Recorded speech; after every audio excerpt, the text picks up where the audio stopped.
Fala galera, nesse vídeo o Dr. Paulo Mose fala como perder aquele pneuzinho, aquela gordurinha lateral. Assiste aí, deixa o comentário, curte, compartilha, valeu!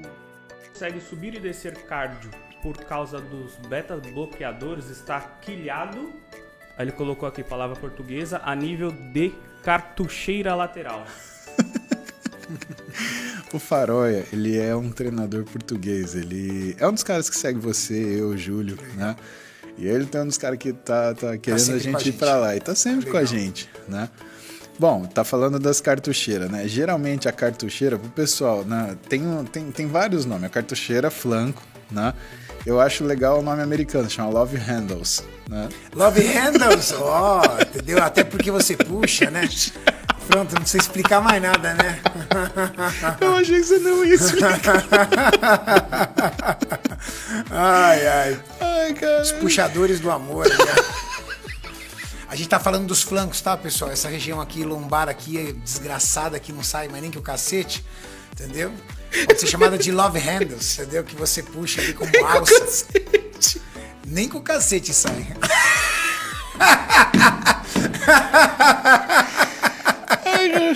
Ai, meu Deus do céu. Ai, ferrou. Esse vira meme, esse se fudeu. Esse vira meme, irmão. Esse eu vira esqueci o meme. que eu tava falando.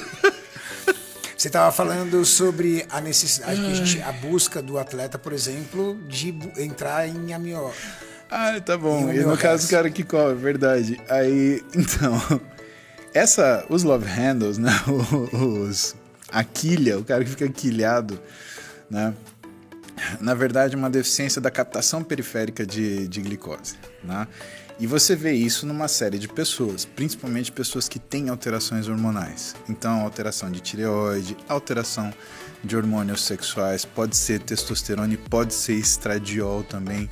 Qualquer coisa que mude a sua capacidade de captação de energia, né? Ou seja, a entrega de energia para o músculo, que, na verdade, traduzindo isso para carro, que é mais fácil de entender, é como se a sua bomba de gasolina diminuísse.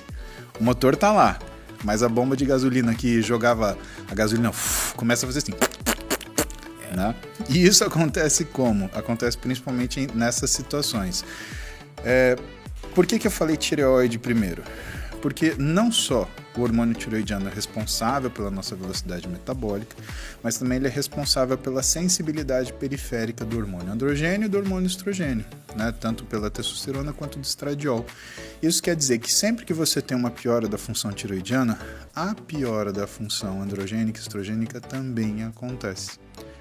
E por isso que eu tenho tanto carinho pela tireoide. Isso é uma coisa que vocês precisam estudar, tá? Estudem tireoide com carinho, pessoal. Todo mundo acha que é tomar um remedinho e resolveu.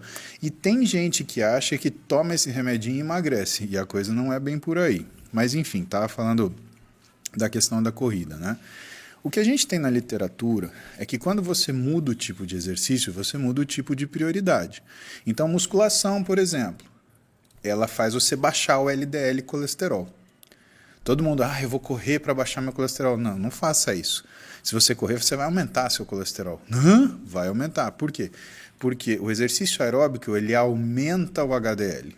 Isso é importante porque isso é uma coisa... Olha que interessante. Então, correr pode aumentar o seu colesterol. Pode aumentar seu colesterol. Se você não tem um tem controle problemas, alimentar, uma má alimentação, se você está numa atmosfera propícia, vamos dizer assim, né? E começa a correr, o que é o que tende a acontecer? Aumentar o seu colesterol. O cardiologista sabe disso. Por que aumenta? Ele aumenta de um jeito ruim? Não, não aumenta de um jeito ruim. Calma que eu não disse isso. O que acontece é que ele aumenta o HDL, que é o colesterol bom. Só que se você tem 300 de colesterol e aumenta o seu HDL, você vai para 310. Então o colesterol total vai aumentar. O que melhora? Melhora uma coisa chamada índice de Castelli, que é a relação entre o colesterol ruim e o colesterol bom, se a gente pode falar assim. Tá? Que é algo muito difícil, por exemplo, nos atletas. Os atletas Exato. geralmente têm o colesterol bom muito baixo. Exato. Porque trabalha muito em restrição calórica, não utiliza Exato. muita fonte de gordura. Usa medicação, também interfere. Os hormônios esteroides aumentam o colesterol ruim. Exatamente. Então, existe essa coisa. E o que mais que o aeróbio faz? O aeróbio remove gordura subcutânea. Então, uma coisa que o Faroé falou que é interessante e que é verdade, pelo menos a gente tem literatura para falar isso, é que se você quer diminuir o que é a sua gordura subcutânea do tronco, veja bem, mulheres, isso não resolve para tirar a gordura da coxa, tá? Então, corrida não tira gordura localizada na coxa, tá? A gordura, ela remove gordura subcutânea do tronco. Corrida. Exato. E a musculação? A musculação remove gordura visceral. A musculação, ela remove gordura visceral e baixa LDL. Legal. E o aeróbio? O aeróbio aumenta o HDL e remove gordura do subcutâneo do tronco. Então, por isso que é tão importante a gente ter o aeróbio junto com o anaeróbico, porque eles se complementam, né? Outra coisa que o aeróbio faz, né? Ele pode não abaixar a quantidade de LDL, mas ele diminui o nível de inflamação. Isso é importante por quê? Porque para o mecanismo de criar ateroma, Renato, você precisa de inflamação.